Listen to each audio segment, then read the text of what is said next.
జ్యోతిషజ్ఞానమార్తాండం ఆర్షవిజ్ఞానభాస్కరం సదాచారప్రవక్తారం కృష్ణం వందే జగద్గురుం. మూర్తిత్వే పరికల్పితస్య సిభృతో వర్త్మా పునర్జన్మనాం ఆత్మేత్యాత్మవిదాం క్రతుశ్చ జతాం భర్తామరజ్యోతిషాం. లోకానాం ప్రళయోద్భవస్థితి విభూశ్చానేకదాయశ్రుతౌ వాచం నః సదదాత్వనేక కిరణస్త్రైలోక్యదీపో రవిః. గురవే సర్వలోకానాం భిషజే భవరోగిణాం నిధయే సర్వవిద్యానాం దక్షిణామూర్తయే నమః. జ్ఞానానందమయం దేవం నిర్మలస్ఫటికాకృతిం ఆధారం సర్వవిద్యానాం హయగ్రీవముపాస్మహే. జ్ఞానముద్రయైకమంకితకరం పుస్తకేన చిహ్నితం తథా పరం బిభ్రతీం హిమేందుకుందధీదితిం పంకజాసనాం స్మరేత్ సరస్వతీం. ఓం అస్మద్గురుభ్యో నమః. వాసుదేవ. ఇక్కడ మాస్టర్ గారు మాట్లాడారనుకోండి, మాస్టర్ గారు మాట్లాడతారు. ఇంకెవరైనా మాట్లాడారనుకోండి, ఎవరు మాట్లాడతారు? మాస్టర్ గారే మాట్లాడతారు కదా. అందుకని మాస్టర్ గారి క్లాస్ అయితే సిన్సియర్గా కూర్చుని మిగిలిన టైంలో మన ఇష్టం వచ్చినట్టు అలా ఉండకూడదు. ఎవరైనా సరే ఇలాంటి వాళ్ళమే. మనం కాలం గురించి అధ్యయనం చేస్తున్నాం అంతేగా. కాలస్వరూపంలో ఉన్నటువంటి భగవంతుడిని దర్శనం చేయటానికి కాలం గురించి అధ్యయనం చేస్తున్నాం. జాతకం చూసి నా టైం ఎలా ఉందండి అని అడుగుతుంటారు. నా టైం బాగుండాలంటే ఏం చేయాలండి అని అడుగుతారు. దానికి ఒక రెమెడీ ఉంది, సింపుల్ రెమెడీ. చెప్పమంటారా? టైం బాగుండాలంటే టైంను ఫాలో అవ్వాలి.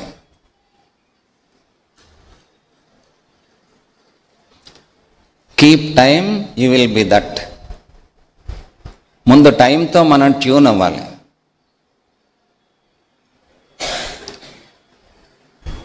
అందుకనే పెద్దవాళ్ళు ఎవరైనా సరే, పెద్దవాళ్ళు అంటే మహాత్ములు, మాస్టర్ గారు, లక్ష్మణాతీందుల వారు, బాబా గారు, వీళ్ళందరూ కూడా ఆ టైం అంత పర్ఫెక్ట్గా ఫాలో అయ్యేటట్టుగా చేస్తారు.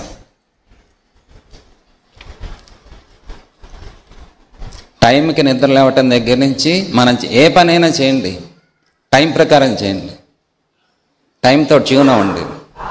అప్పుడు కాలం మీకు కలిసి రావటం అనేది కాలంతో కలిసిన దగ్గర నుంచి మొదలవుతుంది. సింపుల్, అంతకుమించి ఏం అక్కర్లేదు, ప్రత్యేకమైన ఉపాసనలు ఏం అక్కర్లేదు.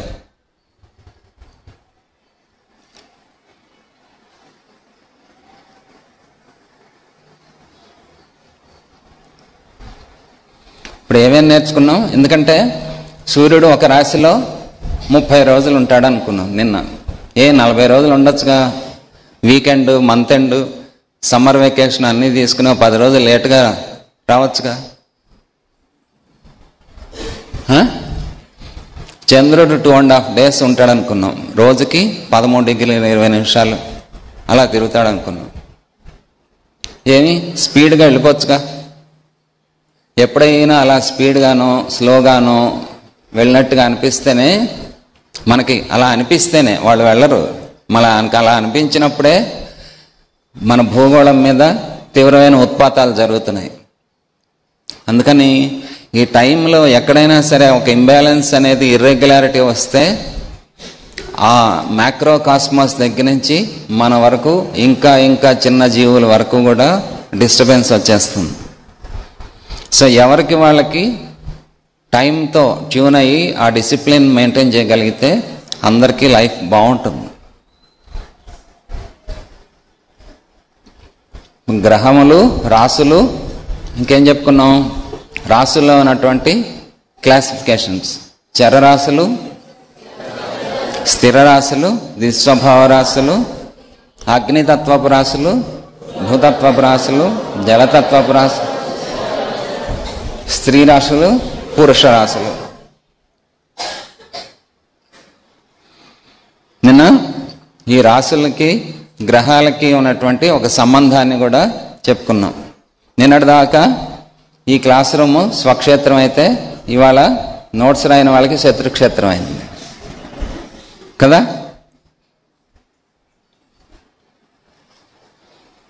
సో బాగా రాసిన వాళ్ళకి ఉచ్చక్షేత్రం కూడా అవుతుంది ఇవాళ.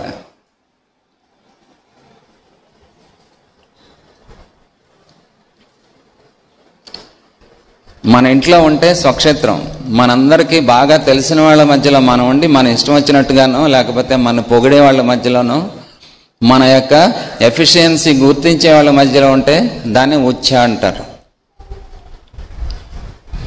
మేషానికి సూర్యుడు ఉచ్చక్షేత్రం, సూర్యుడికి మేషం ఉచ్చ, ఎగ్జాల్టేషన్ అంటారు.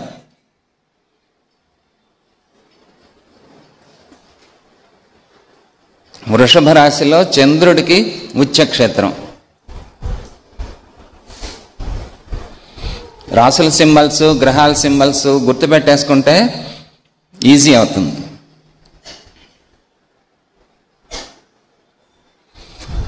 ఆ గ్రహానికి ఆ రాశి ఎందుకు వచ్చాయి అన్నది దానికి ఎక్స్ప్లెనేషన్ ఉంది, చెప్తాను.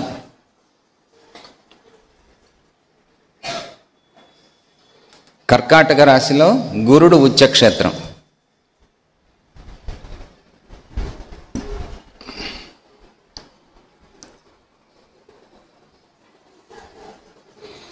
కన్యా రాశిలో బుధుడు, యురేనస్, ఈ రెండిటికి ఉచ్చక్షేత్రమే.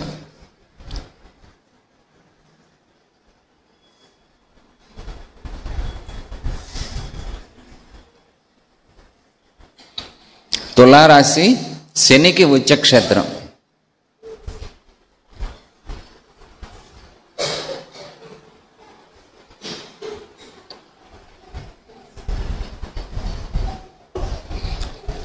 శనికి తులారాశి ఉచ్చక్షేత్రం. మకరంలో కుజుడు ఉచ్చ. ఉచ్చ అన్నది సరిగ్గా రాసుకోవాలి. మన మాస్టర్ ఈకే గారి క్లాసుల్లో లెక్చర్స్, ఆడియో లెక్చర్స్ వింటే అందులో ఆయన జోక్ చేస్తారు. అనంతు చాకి ఒత్తు పెట్టాలి, అర్థమైంది కదా.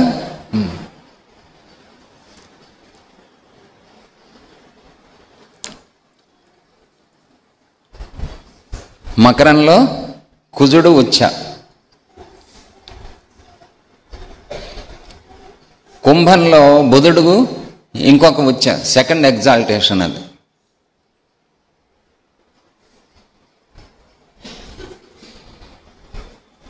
ఇది ట్రెడిషనల్ ఎస్ట్రాలజర్స్ దీన్ని యాక్సెప్ట్ చేయరు. మోడర్న్ ఎస్ట్రాలజర్స్ అలెన్ లియో, సెఫేరియల్, మాస్ట్రీక్ గారు ఇటువంటి వాళ్ళు దర్శించి కుంభరాశికి బుధుడు ఉచ్చ అని చెప్పారు.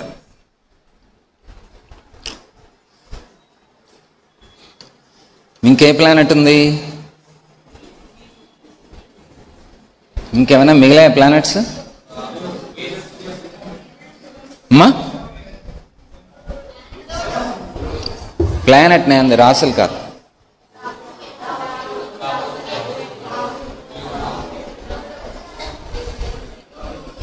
వీనస్. మీనరాశిలో వీనస్ ఉచ్చ.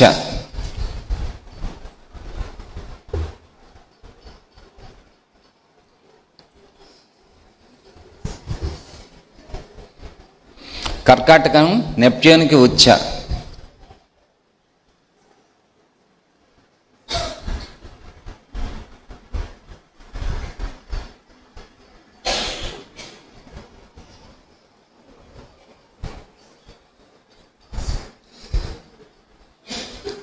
మిథునం రాహుకి ఉచ్చ. మిథునం రాహుకి ఉచ్చ.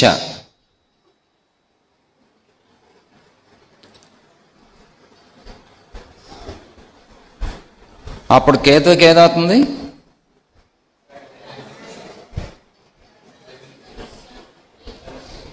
అక్కడి నుంచి 7వ రాశి లెక్క పెట్టండి. మిథునం అంటే జమిని,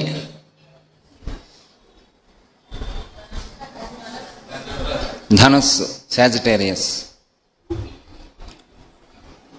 ఎలా అయితే స్వక్షేత్రం దగ్గర నుంచి ఆ గ్రహం నుంచి ఏ రాశిలో ఉందో అక్కడి నుంచి 7వ రాశి శత్రుక్షేత్రం అయిందో, అలాగే ఉచ్చక్షేత్రం నుంచి 7వ రాశి నీచక్షేత్రం అవుతుంది. ఇంకో చార్ట్ వేసుకోండి.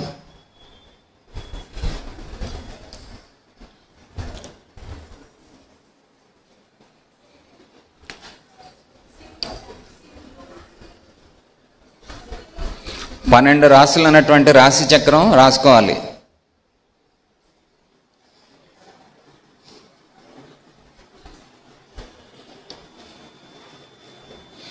ఇప్పుడు కరెక్ట్గా ఉచ్ఛేద రాశి రాసుకున్నారు కదా, అక్కడి నుంచి 7వ రాశి రాసేసుకోండి. లాస్ట్లో బోర్డు మీద రాస్తారు. మీ దాంట్లో చూసి కరెక్ట్గా 7వ రాశి రాసుకోవాలి. ఉదాహరణ, సూర్యుడు మేషంలో ఉచ్చి అనుకోండి, అక్కడి నుంచి 7వ రాశి ఏది లెక్క పెట్టండి. మేషం, తుల. తుల సూర్యుడికి నీచ.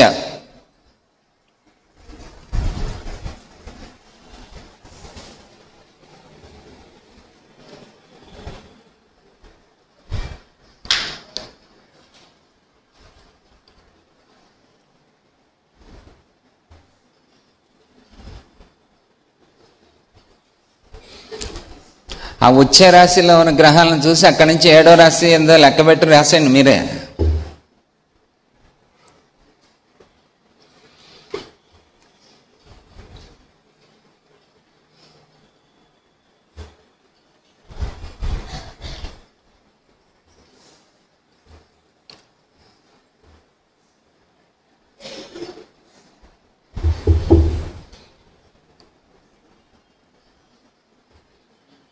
మనం వేసుకున్న రాశి చక్రంలో ఏ రాశి ఎక్కడ ఉంటుందనేది గుర్తుండాలి.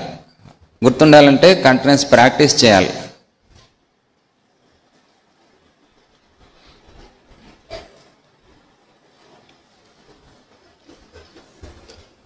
డెబిలిటేషన్ అంటారు నీచ క్షేత్రము. మేషంలో శనికి నీచ.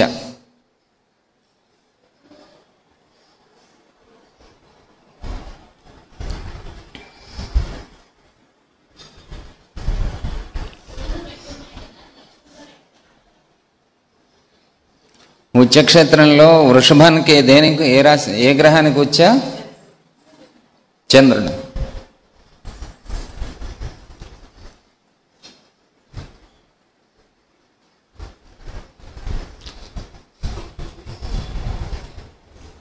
వేసే అనంత్.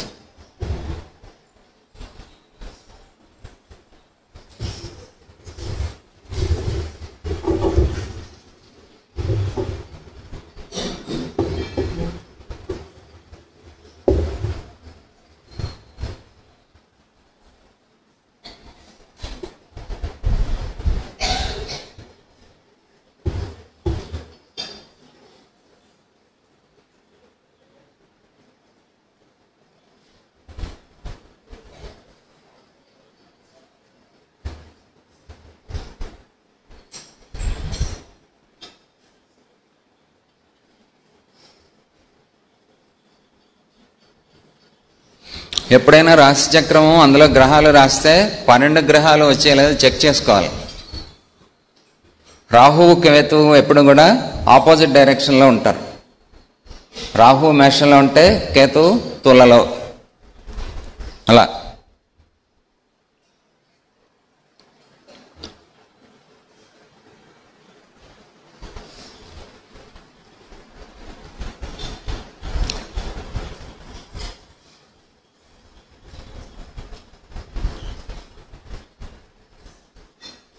రాశారా?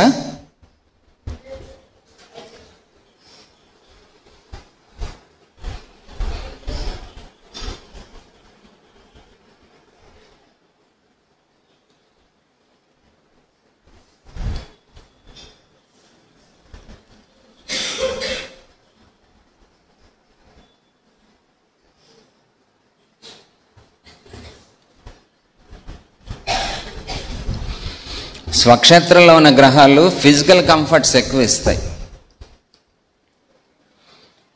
వీడు పుట్టినప్పటి నుంచి ఏ ఊరు వెళ్ళండి, ఏ దేశం వెళ్ళండి, ఏదో రకంగా వాడికి ఫుడ్, బెడ్, వాడికి కావాల్సిన అరేంజ్మెంట్స్, ఫెసిలిటీస్ అన్నీ, కంఫర్ట్స్ అన్నీ ఆటోమేటిక్గా అరేంజ్ అయిపోతుంటాయి. ఏ గ్రహం స్వక్షేత్రంలో ఉందో ఆ గ్రహానికి సంబంధించిన పనుల్లో వాడికి ఎక్కువ షైనింగ్ ఉంటుంది. బుధుడు బాగున్నాడు అనుకోండి, తెలివితేటలు ఎక్కువ ఉంటాయి. సూర్యుడు బాగున్నాడు అనుకోండి, మంచి కమాండింగ్ పవర్ ఉంటుంది. చంద్రుడు బాగున్నాడు అనుకోండి, మంచి గ్రాస్పింగ్ ఉంటుంది. చెప్పింది అర్థం చేసుకునే శక్తి. కుజుడు బాగున్నాడు అనుకోండి, చిన్నప్పటి నుంచి మంచి గేమ్స్లో, స్పోర్ట్స్లో వెళ్తే బాగుంటాడు. వెళ్ళకపోతే ఆ ఎనర్జీని పక్కన వాడిని కొట్టడానికి ఉపయోగిస్తాడు. శుక్రుడు బాగున్నాడు అనుకోండి, చిన్నప్పటి నుంచి మ్యూజిక్కి, ఆర్ట్స్కి, మంచి డ్రాయింగ్కి, పెయింటింగ్కి, వాటిలో వాళ్ళు మీకు తెలియకుండా చూడండి, కొంతమంది పిల్లలు చిన్నప్పటి నుంచి ఆటోమేటిక్గా వాటితో ట్యూన్ అయిపోయి ఉంటారు. ముందుకు వాళ్ళ జాతకంలో శుక్రుడు బాగున్నాడని అర్థం. శని బాగున్నాడు అనుకోండి, ఎవరు చెప్పకుండానే ఒక డిసిప్లిన్తో ఉంటారు వాళ్ళు.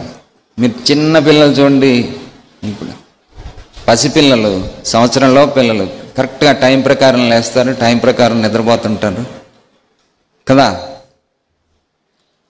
అంటే వాళ్ళకి జాతకంలో పుట్టినప్పుడు శని బాగున్నాడని అర్థం. అక్కడి నుంచి లైఫ్లో ప్లూటోకి ఎగ్జాల్టేషన్, డెబిలిటేషన్ లేదు. Very good. అందుకే చెప్పింది ఇందాక 12 గ్రహాలు వచ్చేయలేదా అని.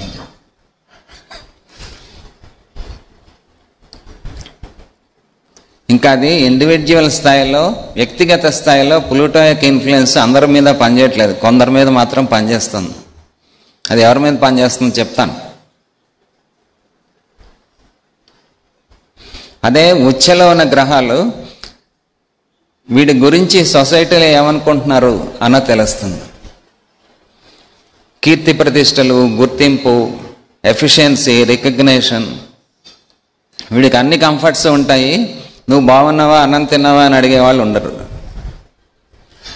వాడు ఒక కంపెనీకి CEO అయి ఉండొచ్చు, లేకపోతే ఒక గవర్నర్ గారు అయి ఉండొచ్చు, ఒక జడ్జి గారు, పెద్ద జడ్జి గారు అయి ఉండొచ్చు, సొసైటీలో మంచి నేమ్ ఉండొచ్చు. ఇంట్లో పలకరించే వాళ్ళు ఎవరు ఉండరు.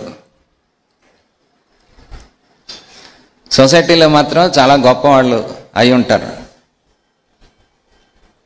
సో వ్యక్తిగతంగా తనకు జరిగేవి స్వక్షేత్రంలోనూ, తన గురించి సొసైటీలో ఉన్నటువంటి తన యొక్క స్థితి ఉచ్చక్షేత్రంలోనూ ఉంటుంది. రాముడి జాతకంలో 5 గ్రహాలు ఉచ్ఛలో ఉన్నాయి. అందుకే ఎప్పుడో త్రేతాయుగంలో పుడితే ఆయన ఇప్పటికీ మనం ఎగ్జాంపుల్గా రాముడినే చెప్పుకుంటున్నాం. ఎందులో అయినా సరే గుణవాన్, కశ్చ, వీర్యవాన్, ధర్మజ్ఞశ్చ, కృతజ్ఞశ్చ, బలరామాయణలో చదువుకున్నాం కదా, సత్యవాక్యో, దృఢవ్రత, ఇవన్నీ క్వాలిటీస్. 5 గ్రహాలు ఉచ్ఛలో ఉన్నాయి ఆయనకి. 5 గ్రహాలు ఏమేమి ఉచ్ఛలో ఉన్నాయో తెలుసా? సూర్యుడు, గురుడు, శని, కుజుడు, చంద్రుడు, శుక్రుడు.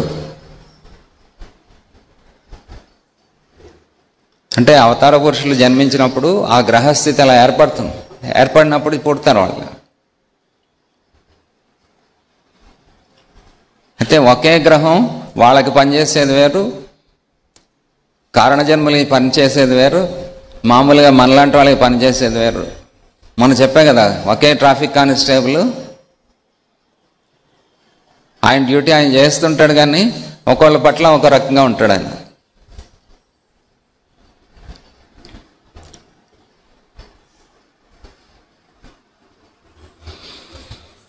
మన పూర్వపుణ్యం బలంగా ఉన్నప్పుడు ఇలా స్వక్షేత్రంలోనూ ఉచ్చక్షేత్రంలోనూ ఉన్నప్పుడు మనం పుడుతూ ఉంటాం. పూర్వపుణ్యం అంటే, పుణ్యం అంటే ఏంటి? 10 మంది పనికి రావటం పుణ్యం. పాపం అంటే అందరి సేవల్ని మనం వాడేసుకుని ఎవరికి ఉపయోగపడకుండా ఉండటమే పాపం. అందరినీ ఇబ్బంది పెట్టడం కూడా మహాపాపం అది కదా. ట్యాప్ తిప్పేసి కట్టేయకుండా వచ్చామనుకోండి, మళ్ళీ వెళ్తే ట్యాప్ తిప్పితే నీళ్ళు ఉండవు. అలా వచ్చేసిన వాళ్ళకి శత్రుక్షేత్రంలోనో నీచ క్షేత్రంలోనో ఉంటాయి గ్రహాలు మళ్ళా నెక్స్ట్ బర్త్లో పుట్టేటప్పటికి. ఎందుకంటే వాడేసుకున్నాం కదా, మళ్ళా లేవు. అదే నీచలో ఎక్కువ గ్రహాలు ఉన్నాయనుకోండి, వీడి పట్ల చెడు చెప్పుకునే వాళ్ళు ఎక్కువ మంది ఉంటారు. తక్కువ ఎఫర్ట్తో ఎక్కువ పనులు, ఎక్కువ వాల్యూమ్ ఆఫ్ వర్క్స్ ఎక్కువ చేయగలుగుతారు ఉచ్చలో గ్రహాలు ఉన్నవాళ్ళు. నీచలో ఎక్కువ గ్రహాలు ఉంటే ప్రతి పనికి ఎక్కువ ఎఫర్ట్ పెట్టాల్సి వస్తుంది. అయినప్పటికీ ఇంత కష్టపడి వాడు పని చేసినా వీడిని తిట్టుకునే వాళ్ళే 10 మంది ఉంటారు. అదే ఆ నీచలో ఉన్న గ్రహం ఏ ధనకారకుడు అయ్యాడనుకోండి, నీచ మార్గాల ద్వారా ధనాదాయం వస్తుంది. అంటే ఇంకోళ్ళు మోసం చేసో, చీటింగ్ చేసో, లేకపోతే చేయకూడని పనులు చేసో ఏదో రకంగా డబ్బు సంపాదిస్తాడు, కానీ ధర్మ మార్గంలో ఉండదు.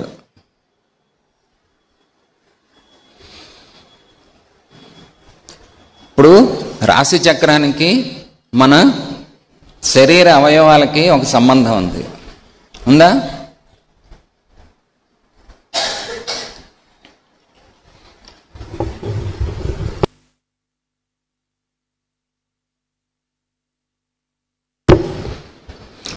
రాశి చక్రానికి శరీర అవయవాలకి ఒక సంబంధం ఉంది. మేషం తల అయిందనుకోండి, అక్కడి నుంచి రాశి శరీర భాగాలన్నిటిని మనం డివైడ్ చేస్తే మీనం వరకు వచ్చేప్పటికి పాదాలు వస్తాయి. ఏ రాశిలో స్వక్షేత్రంలో ఉన్న గ్రహాలు ఉన్నాయో ఆ అవయవాలు ఆరోగ్యంగా ఉంటాయి. ఏ రాశిలో శత్రుక్షేత్రంలో ఉన్న గ్రహాలు ఉన్నాయో ఆ అవయవాలు ఎప్పుడూ డిసీజ్తో ఉంటాయి, బలహీనంగా ఉంటాయి.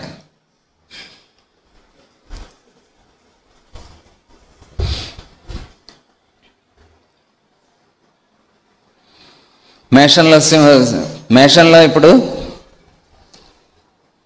శని ఉన్నాడు అనుకోండి, మేషం ఏంటి? తల మొహము వరకు సూచిస్తుంది. వీడికి ఎప్పుడు తలనొప్పులు వస్తుంటాయి, బ్రెయిన్లో ఏదో ప్రాబ్లం రావచ్చు. జుట్టు బిరుసైన జుట్టు ఉంటుంది, త్వరగా పండిపోయిన జుట్టు ఉంటుంది.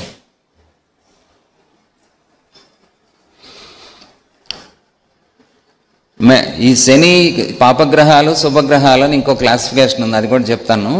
ఈ పాపగ్రహాలు ఎక్కడ ఉంటాయో ఆ అవయవాలు దెబ్బతింటూ ఉంటాయి, శుభగ్రహాలు ఎక్కడ ఉంటాయో ఆ అవయవాలు ఆరోగ్యంగా ఉంటాయి.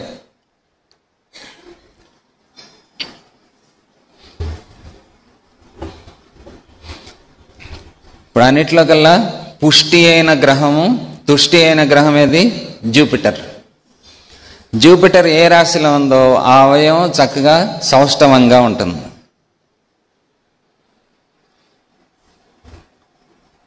మేషం తల, వృషభం మొహం,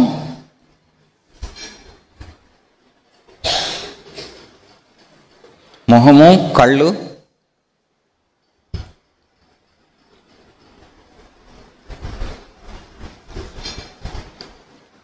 మిథునం గొంతు,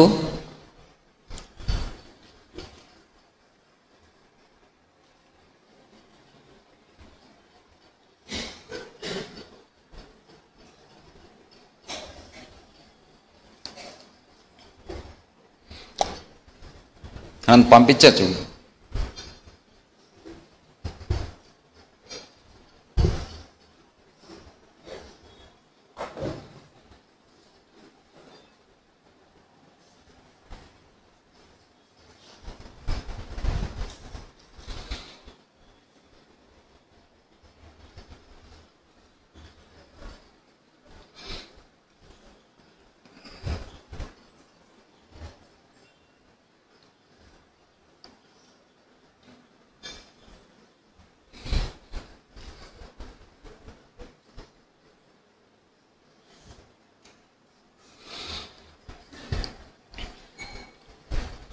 ఇవాళ ఇంకొక చార్ట్ ఇస్తాను. ఆ చార్ట్లో స్వక్షేత్రంలో ఏమేమి గ్రహాలు ఉన్నాయి, శత్రుక్షేత్రంలో ఏమేమి ఉన్నాయి, ఉచ్చలు ఏమున్నాయి, నీచలు ఏమున్నాయి కూడా రాసుకోవాలి. దాంతోపాటు మనం చెప్పిన చర స్థిర ద్విస్వభావ రాశులు, స్త్రీ రాశులు, పురుష రాశులు, అగ్ని భూ వాయు జలరాశులు, ఆ క్లాసిఫికేషన్ అంతా రాయాలి. గురుడు శుక్రుడు రాసుకోండి. శుభగ్రహాలు గురుడు, శుక్రుడు, రైజింగ్ మూన్, పూర్ణచంద్రుడు, వృద్ధి చంద్రుడు. ఈ గురుడు, శుక్రుడు అన్నవి అత్యంత శుభగ్రహాలు.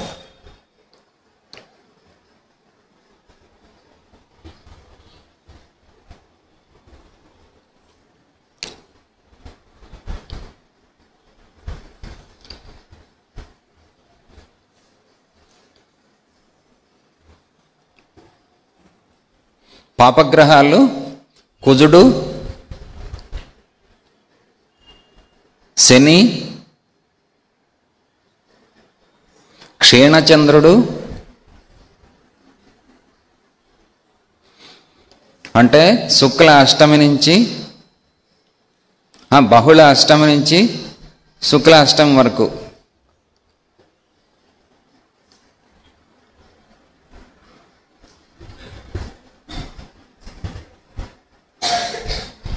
Uranus, Neptune, Pluto, Rahu, Ketu ఇవన్నీ పాపగ్రహాలే. మెర్క్యూరీనేమో బుధుడేమో శుభులతో ఉంటే శుభుడు, పాపగ్రహాలతో ఉంటే పాపి.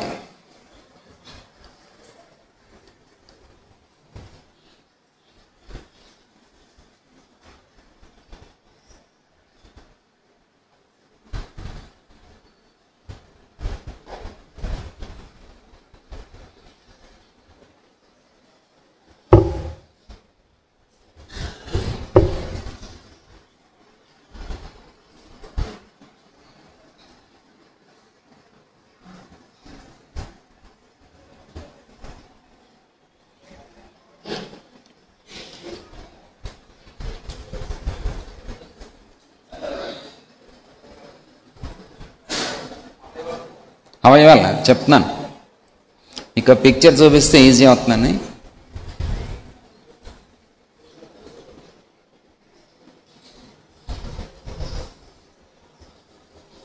ఇంకోండి, పైన మేషరాశి మనిషికి, మనకి ఈ తల మొహం వరకు కూడా మేషరాశి. వృషభ రాశి మొహము, కళ్ళు, బొగ్గలు, ఈ మెడలో ఫస్ట్ పార్ట్ వరకు వృషభ రాశి.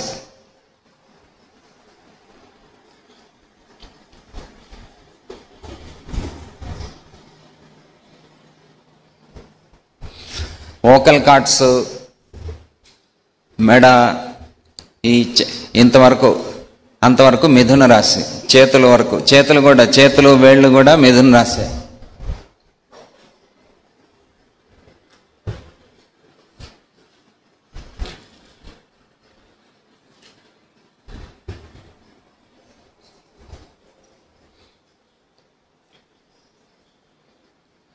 లంగ్స్, ఊపిరితిత్తులు,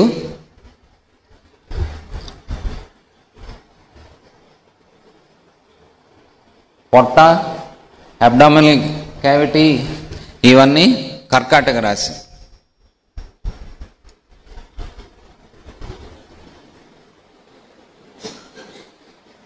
heart, blood circulation, heart pumping ఉంటుంది సరే, అది సింహరాశి.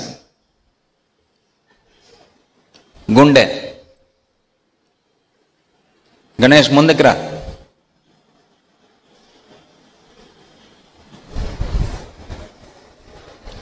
పొట్ట, పొట్టలోని ఇంటెస్టైన్స్, గాల్ బ్లాడరు, ప్యాంక్రియాస్ ఇవన్నీ కన్యా రాశి.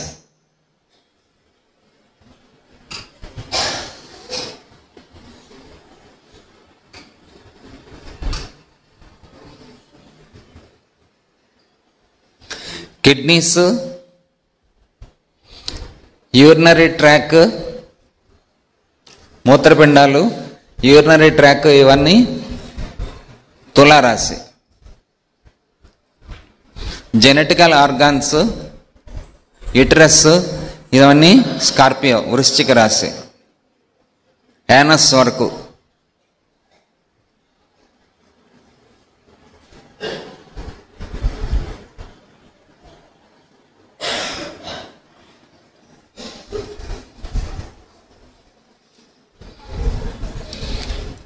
దాని కింద పార్ట్ తొడలు ధనస్సు రాశి,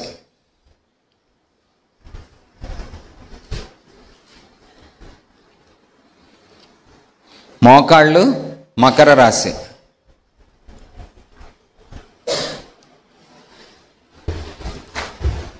ఆ మోకాళ్ళ కింద భాగం పిక్కలు అంటారు కదా, అది కుంభరాశి, పాదాలు మీనరాశి. కాళ్ళు నొప్పుడుతున్నాయంటే మీనం నొప్పుడుతుందా, కుంభం నొప్పుడుతుందా, మకరం నొప్పుడుతుందా చెప్పాలి.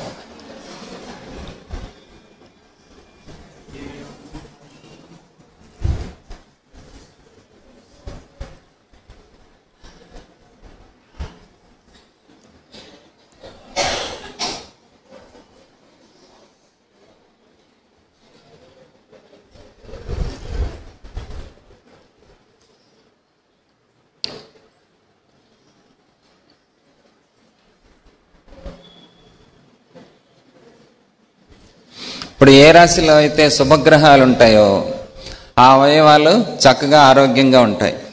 ఏ రాశిలో అయితే పాపగ్రహాలు ఉంటాయో ఆ అవయవాలు డిసీజ్డ్గా ఉంటాయి, వీక్గా ఉంటాయి.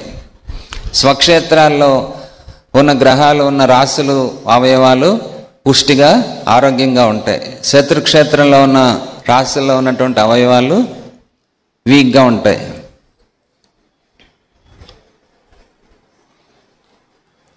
ఇప్పుడు ఎవరైనా వాళ్ళ జాతకం చూసేసుకుని నాకు మీనంలో శని ఉన్నాడు, నేను లిఫ్ట్లోనే వస్తా అనకూడదు.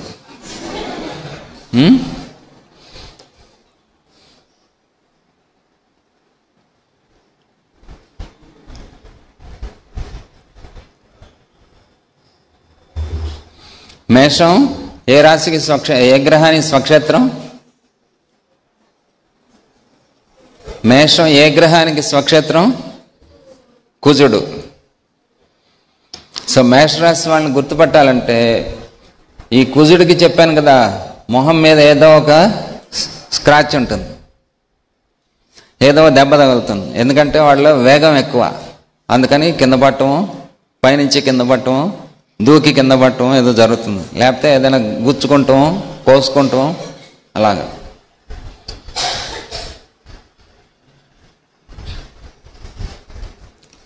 లేకపోతే చిన్న ఏజ్లోనే ఐసైట్ దెబ్బతినచ్చు, కళ్ళజోడు ఉంటుంది. ఇప్పుడు అందరికీ ఉంటుంది. ఇప్పుడు రాసులతో గ్రహాలతో సంబంధం లేదు, ఫోన్తో ఆడే వాళ్ళందరికీ ఉంటుంది. కరెక్ట్గా 1 సంవత్సరం 2 సంవత్సరాలు రెగ్యులర్ కంటిన్యూస్గా డైలీ 1 గంట ఫోన్లో ఆడితే 3వ సంవత్సరం కల్లా ఐసైట్ దెబ్బతింటుంది.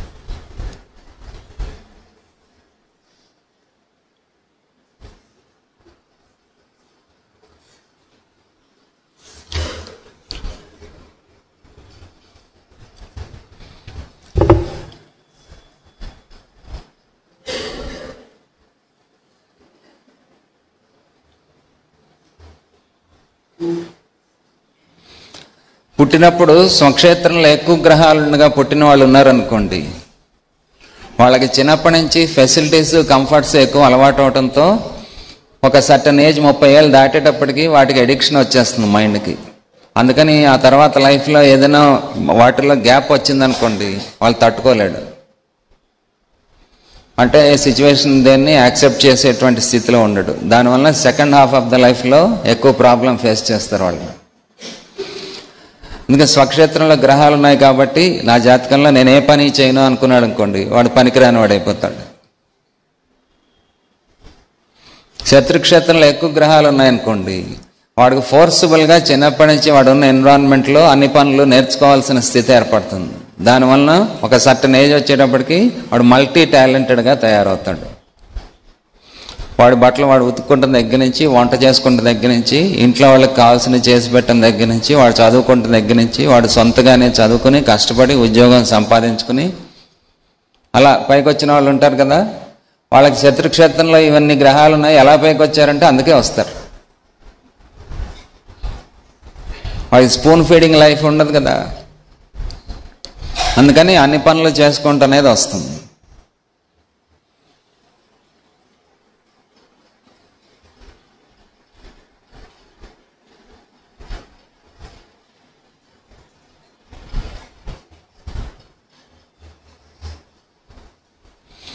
ఉచ్చలో గ్రహాలు ఎక్కువగా పుట్టిన వాళ్ళు ఉన్నారనుకోండి, ఆ ఏ రాశిలో ఉందో ఆ గ్రహానికి సంబంధించిన టాలెంట్స్ చిన్నప్పటి నుంచి ఆటోమేటిక్గా వాళ్ళు గ్లోరియస్గా ఉంటాయి.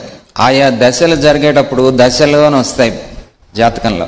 ఆ దశలు జరిగేటప్పుడు ఏ గ్రహం ఉచ్చలో ఉందో దానికి సంబంధించిన వాటిలో వాడికి ఎక్కువ కీర్తి ప్రతిష్టలు పెరుగుతాయి, వాటిల్లో ఎక్కువగా షైన్ అవుతాడు. వాటి టాలెంట్స్ ఎఫిషియన్సీకి ఆ టైంలో మంచి రికగ్నేషన్ వస్తుంది. కొంతమంది చూసారా, కరెక్ట్గా ఒక 6 ఏళ్ళలో 7 ఏళ్ళలో మంచి గ్లోరియస్గా పేపర్లోను టీవీలోను మీడియాలోను అన్ని చోట్ల వాళ్ళే కనిపిస్తారు, ఆ తర్వాత తెరమరుగైపోతారు. ఎందుకంటే కారణం అదే.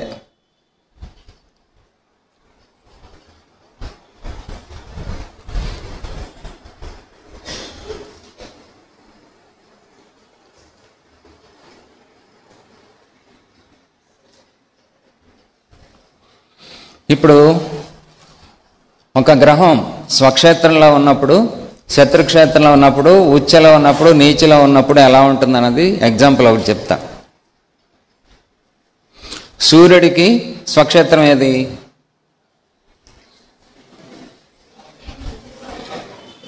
సూర్యుడికి స్వక్షేత్రం ఏ రాశి? సింహరాశి. సో సింహరాశి వాళ్ళు ఎక్కడున్నా సరే వాళ్ళలో ఒక ఆకర్షణ శక్తి ఉంటుంది, అందరూ వాళ్ళ చుట్టూ చేరుతారు, వాళ్ళు ఏ పని చెప్పినా అందరూ చేస్తారు, ఆటోమేటిక్గా రికగ్నేషన్ వస్తుంది. సో అందరూ మంచి వాళ్ళని పొగిడిన కొద్దీ వీడు మంచి పనులు ఎక్కువ చేస్తుంటాడు.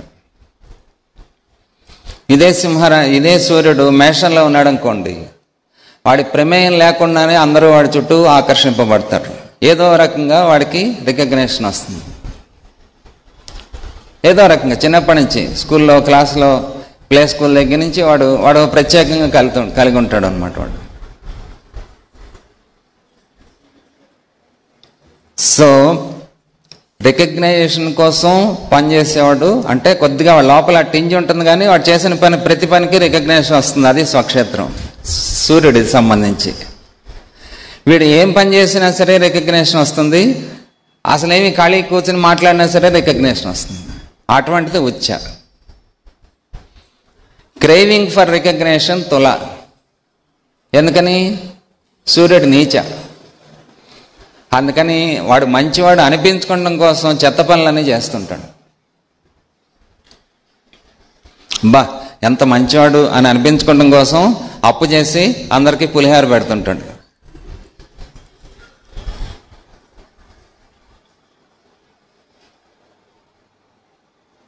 ఉచ్చకి నీచికి తేడా తెలిసిందా ఇప్పుడు?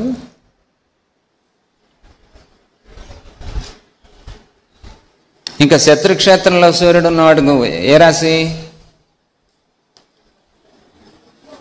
కుంభరాశి.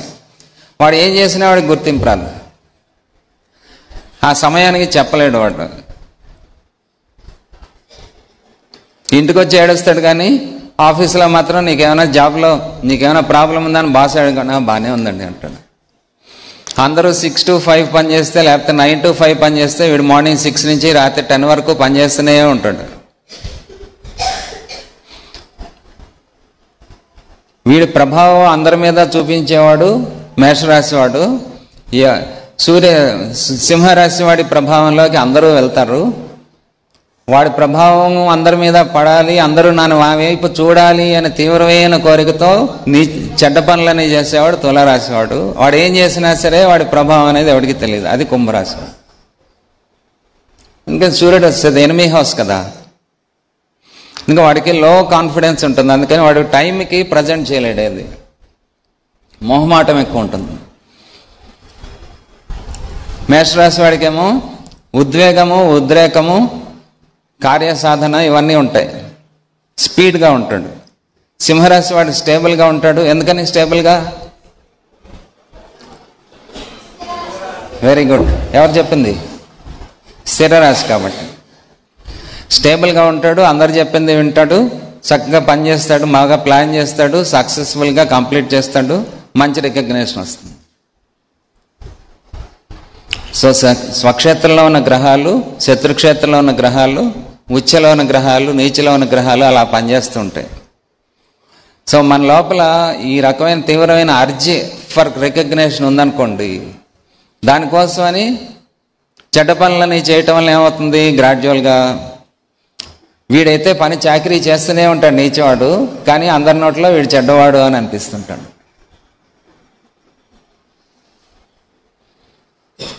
ఈ ఉచ్చలో ఉన్న గ్రహాలు ఉన్నవాడు ఎక్కువ వాడి దగ్గర ఉన్నది మొత్తం డిస్ట్రిబ్యూట్ చేయటానికి ట్రై చేస్తుంటాడు. అది విజ్డమ్ అవ్వచ్చు, మనీ అవ్వచ్చు, పవర్ అవ్వచ్చు, పొజిషన్ అవ్వచ్చు. తన వల్ల 10 మందికి ఉపయోగపడటం కోసం పనిచేస్తూ ఉంటాడు. దానికోసం ఒక్కొక్కసారి సొంత ఫ్యామిలీని కూడా మర్చిపోతాడు. ఎక్స్పాన్షన్ అన్నది ఉచ్చ గ్రహాల్లో ఉన్నవాడికి ఎక్కువ ఉంటుంది.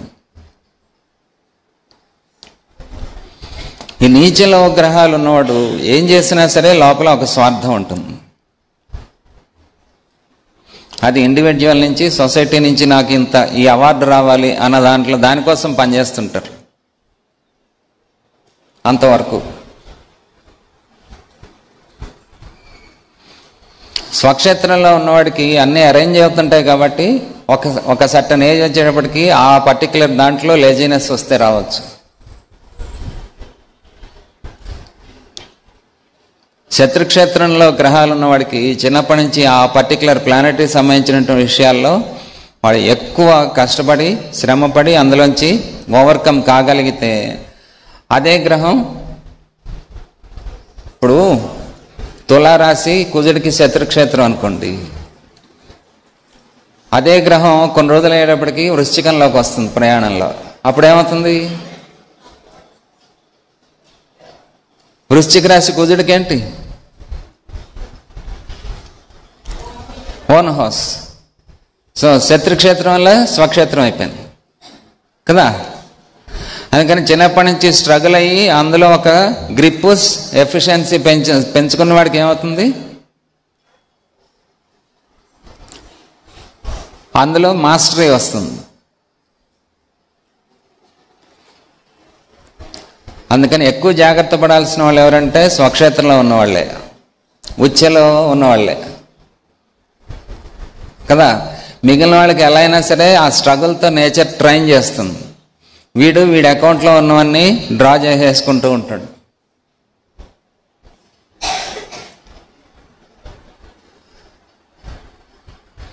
సో ఈ శుభగ్రహాలు పాపగ్రహాలు అని ఉన్నాయి కదా, ఇవి ఏ రాశుల్లో ఉంటే ఆ రాశికి సంబంధించినటువంటి అవయవాలు పుష్టిగా ఉండటం, ఆరోగ్యంగా ఉండటం. శత్రుక్షేత్రంలో నీచలో ఉంటే ఆ గ్రహాలు అవయవాలు. ఇప్పుడు శుక్రుడు ఇంద్రుడు నీచలో ఉన్నారనుకోండి, వాడు ఏమవుతుందంటే దురభ్యాసాలు అలవాటు అవుతాయి. శుక్రుడు స్వక్షేత్రంలో ఉన్నవాడేమో నీట్గా క్లీన్గా ఉంటాడు. శుక్రుడు నీచలో ఉన్నవాడేమో స్నానం చేయకుండా పౌడర్ రాసుకొని సెంటు కొట్టుకుని వస్తాడు. క్లీన్గా ఉండటానికి నీట్గా ఉండటానికి తేడా ఉందా లేదా? ఉందా?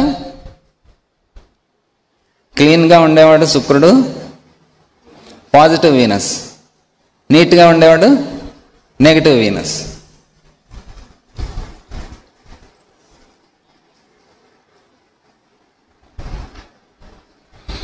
కరెక్ట్గా అవసరానికి సరిపడా తినేవాడు పాజిటివ్ జూపిటర్.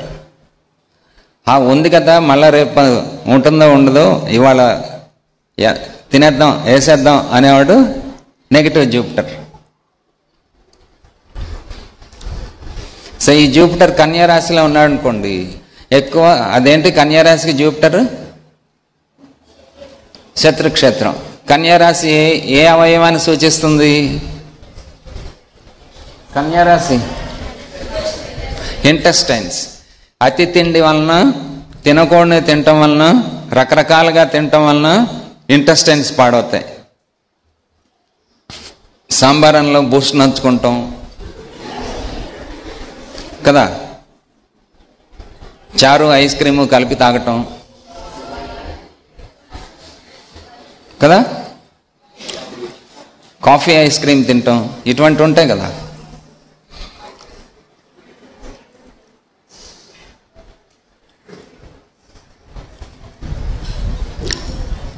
టీలో చాకోబార్ నంచుకొని తింటాం ఉన్నారు.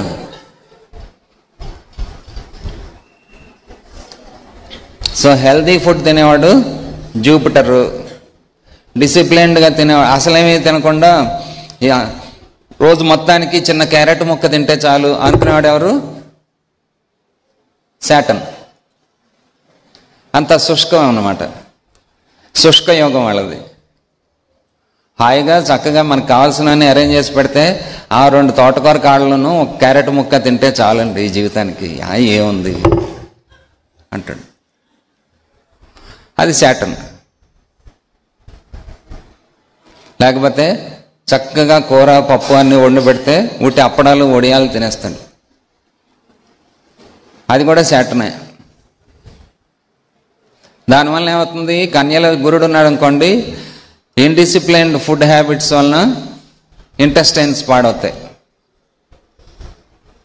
ఇప్పుడు రాశికి శరీర అవయవానికి గ్రహానికి సంబంధం అవుట్లైన్ చెప్పాను మీకు. జాతక చక్రం చూసి బ్లడ్ గ్రూప్ చెప్పేవాళ్ళు తెలుసు నాకు.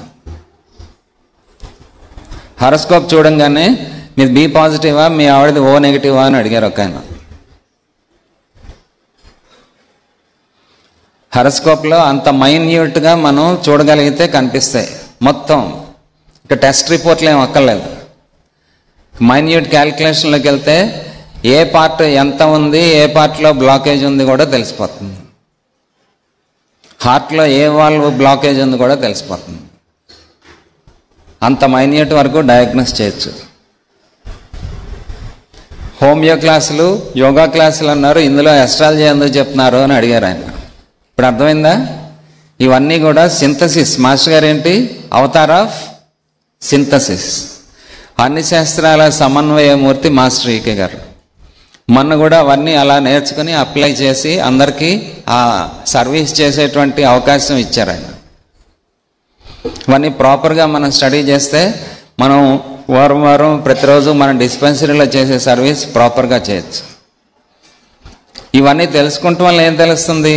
ఇవన్నీ వ్యాధి లక్షణాలు, ఇవన్నీ గ్రహాల లక్షణాలు, ఆ పర్సన్స్ లక్షణాలు కాదు, పర్సనాలిటీ లక్షణాలు కాదు.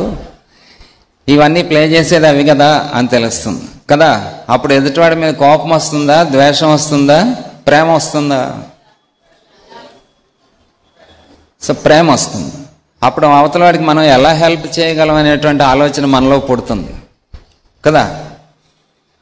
శాస్త్రం తెలుసుకునేది ఇన్ఫర్మేషన్ గ్యాదర్ చేయటం కోసం కాదు, ఎదుటి వ్యక్తి గురించి మనం తెలిసేసుకుంటాం కోసం గురించి కూడా కాదు. ఏం చేస్తామని గార్బేజ్ అది కదా. మనకు తెలిసిన విషయాలే మనం అనలైజ్ చేసుకుంటే ఎంత చెత్త ఉందో మనకి తెలిసిపోతుంది. ఇంకోటి గురించి ఇంకెందుకు? మన ఇంట్లో చెత్తే మనం సరిగ్గా క్లీన్ చేసుకోవట్లే. జీవీఎంసీ ఆడు వెహికల్ లాగా అందరి గార్బేజ్ మనం క్లీన్ చేస్తాం, అది కలెక్ట్ చేస్తామేంటి? కాదు కదా. పర్పస్ ఏంటి? మనకి మనం పర్ఫెక్ట్గా ఉండటానికి ప్రయత్నం చేస్తూ చుట్టూ ఉన్న వాళ్ళకి సహాయం చేయటానికి, సేవ చేయటానికి. ఈ సేవ సహాయం చేయటం అనేది లవ్ అండ్ కంపాషన్, ప్రేమ దయ అనే లక్షణాలతో వస్తాయి. అవి రావాలంటే అవి పరిపూర్ణంగా ఉండి దిగవచ్చిన అవతారమూర్తులు నిరంతరం స్మరించుకోవాలి. మనకు తెలిసిన అవతారమూర్తుల దగ్గర నుంచి ఈ గ్రహాలు రాసుల వరకు కూడా ఆ ప్రేమ దయతోనే పనిచేస్తున్నాయి. హయ్యెస్ట్ లవ్కి సూర్యుడు అధిపతి, దాని నుంచి దిగవచ్చినవే మిగిలిన గ్రహాలన్నీ. సృష్టిలో ఉన్నటువంటి ఎనర్జీ మొత్తాన్ని ఆయన స్వీకరించి మళ్ళా మన అన్ని గ్రహాలకి, గ్రహాలతో పాటు గ్రహాల ప్రభావంలో ఉండే జీవరాశులకి ఆయన అందిస్తున్నాడు కదా. అందిస్తున్నాడా? గడ్డి మొలవాలంటే సూర్యకాంతి ఉండాలి. నేను మాస్టర్ గారు చెప్పిన గ్రీష్ణ విలేజ్కి వెళ్తే మమ్మల్ని కూడా పంపించారు ఒకసారి. అక్కడ మేము 12 రోజులు ఉంటే మనకి ఒక మొక్క మొలిచి కాయ రావాలంటే ఒక 28 రోజులు, నెల రోజులు మినిమం పడుతుంది కదా. అక్కడ సూర్యుడు ఉండే రోజులు చాలా తక్కువ. ఆ వచ్చిన టైంలోనే ప్రభావం ఎక్కువ ఉంటుంది. దానివల్ల మేము చూస్తూ ఉండగానే మేము 10 రోజులు ఉంటే 10 రోజుల్లోనే గడ్డి ఇంత పెరిగిపోయి దాని నుంచి కాయలు కూడా, పిందెలు కూడా వచ్చేసాయి. అంటే సూర్యుడి ప్రభావం అది.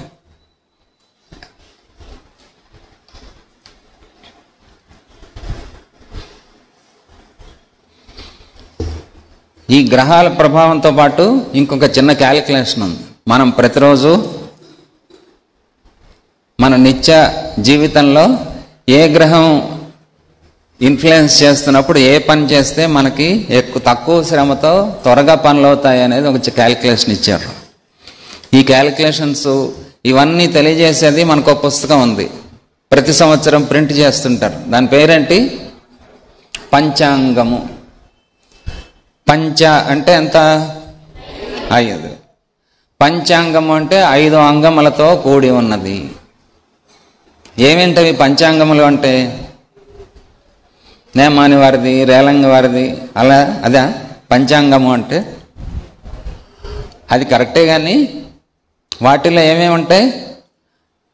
తిథి, వారము, నక్షత్రము, యోగము, కరణము. మనకి భారతి అన్న పుస్తకంలో ఇచ్చారు. ఆస్ట్రాలజీ నేర్చుకునే వాళ్ళు ప్రత్యేకంగా వీటి గురించి తెలుసుకుని ఉండాలి. పంచాంగములు అంటే తిథి, వారము, నక్షత్రము, యోగము, కరణము. తిథి అంటే సూర్యుడికి చంద్రుడికి మధ్య ఉన్న డిస్టెన్స్ ఏదైతే ఉందో దాన్ని తిథి అంటారు. మనం భూమి మీద నుంచి చూసినప్పుడు సూర్యుడికి చంద్రుడికి ఆ మూమెంటరీ ఆస్పెక్ట్లో ఒక డిస్టెన్స్ అనేది, పర్టికులర్ డిస్టెన్స్ అనేది వస్తుంది. ఇవాళ ఏం తిథి? త్రయోదశి. వాళ్ళ తారీఖు ఇవాళ 25వ తారీఖు అన్నదానికి ఆకాశంలో ఏమైనా ఎవిడెన్స్ ఉందా? వాళ్ళ త్రయోదశి అన్నదానికి ఒక ఎవిడెన్స్ ఉంది. ఇవాళ ఏం నక్షత్రం? ఏ నక్షత్రం? అశ్విని నక్షత్రం అని ఎందుకన్నారు? ప్రధానికి కూడా 3. ఏమిటి, ఎందుకు, ఎలా? మనకి రాశి చక్రంలో నక్షత్ర మండలం అనేది కూడా ఉంటుంది. అది రేపు చెప్తాను. చంద్రుడు ఏ నక్షత్రంలోంచి మూవ్ అవుతూ ఉంటాడో దాన్ని ఆ రోజు నక్షత్రంగా చెప్తారు.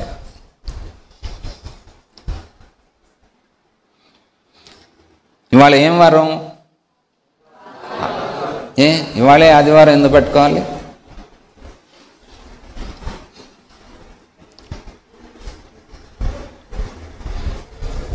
ఈ మొత్తం సోలార్ ఎనర్జీని 7 భాగాలుగా విభజించారు అని చెప్పారు మాస్టర్ గారు కదా. ప్రధానమైనవి 7.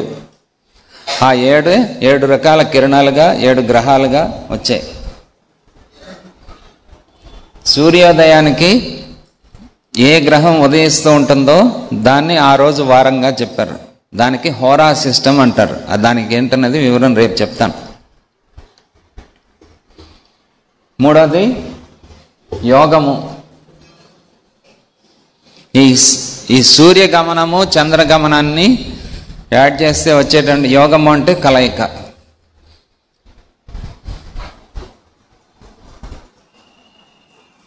తర్వాతది కరణము. వీటి గురించి రేపు చెప్పుకుందాం. అనంత్ ఆ చార్ట్ పెట్టి, మొన్న వచ్చిన చార్ట్లో 3 ఉన్నాయి కదా.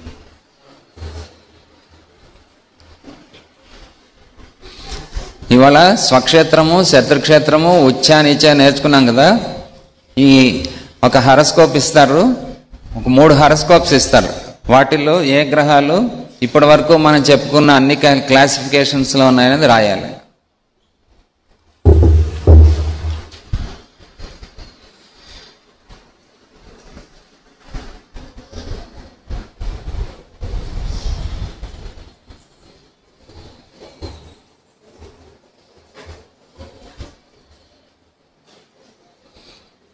మూడు చార్ట్లు రాసుకోండి. ఒకటి ఆల్రెడీ రాసుకున్నారు కాబట్టి అందులో ఈ క్లాసిఫికేషన్స్ కూడా రాయండి.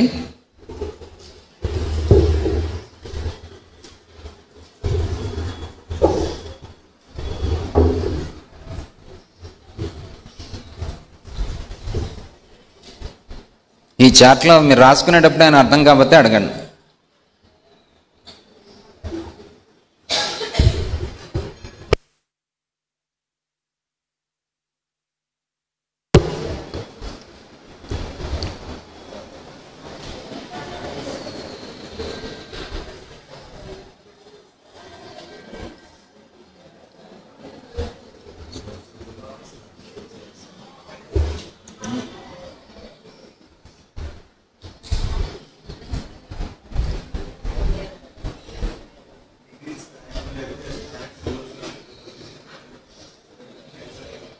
ఆ ప్లానెట్ పక్కన ఉన్న డిగ్రీస్ ప్రస్తుతం రాసుకోక్కర్లేదు, అదేంటో తర్వాత చెప్తాను. ప్లానెట్ సింబల్స్ వరకు వేసుకోండి. కొంచెం డిగ్రీకి వచ్చాక రాదురు కానీ డిగ్రీస్.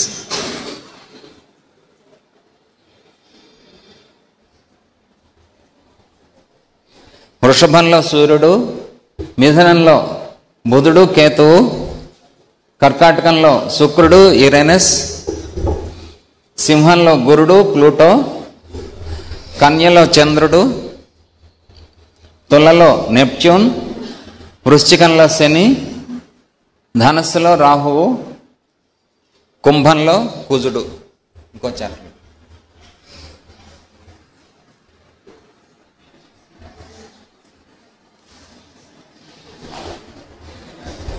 ఇంకో చార్ట్ ఇందాకదే రాసుకోలేదా?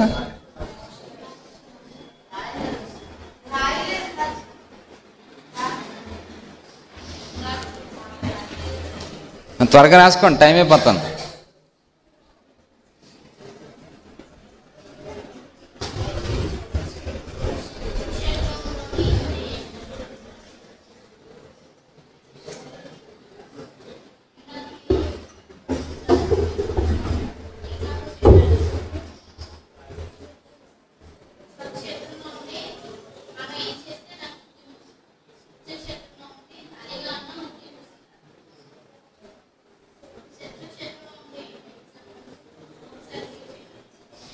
ఎక్కువ శ్రమ పడాల్సి వస్తుంది. గుర్తింపు కోసం శ్రమ పడతారు.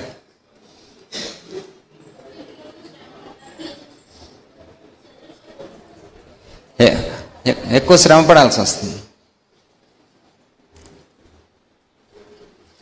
క్రేవింగ్ ఫర్ రికగ్నిషన్ అనేది డెబిలిటేషన్.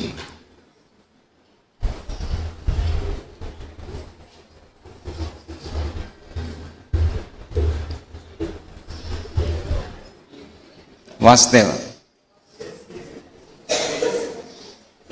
ఆ ఏఎస్సి అనేది లగ్నం, అది పట్టుకోకండి. ఓన్లీ మీకు అర్థమైనవి, మీకు తెలిసినవే రాసుకోండి, మీ తెలియనివి రాసుకోండి.